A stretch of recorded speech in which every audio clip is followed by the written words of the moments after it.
It's alive! Well, well, well, well. How fascinating to have a film from the early mid 70s which demonstrates the priorities of those 80s splatter horror comedy episodes with a thoroughly 70s backdrop and socio-cultural grit. Larry Cohen was one of the more successful directors from that 80s wave, and potentially we can credit him with composing one of the first films of that mold for 1974's It's Alive.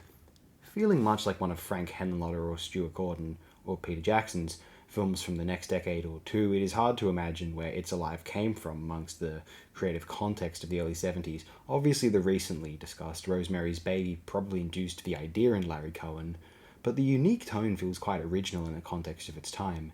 There were other black comedies, and certainly there was a certain streak of abrasive humour present in certain magazines popular from this time, but horror comedy was thought to be Abbott and Costello Meet the Mummy, or Young Frankenstein, at this time, whereas our idea of horror comedy now is closer to Evil Dead Reanimator, early Pete Jackson, and the films of Larry Cohen.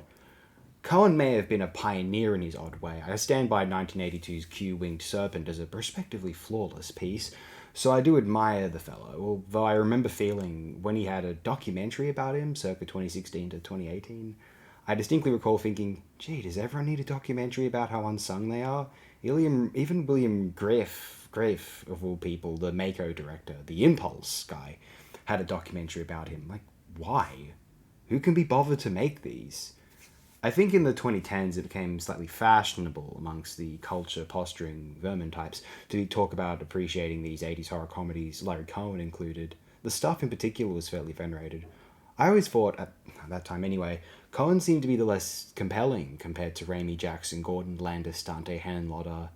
Even features like Street Trash seem to trump most of Cohen's films in my mind. I tended not to think of Q Winged Serpent as one of Cohen's, even though it probably stands as his very finest achievement. However, this really ought not to get in my way of praising, to one degree or another, Cohen's contributions to the genre, the era, the medium.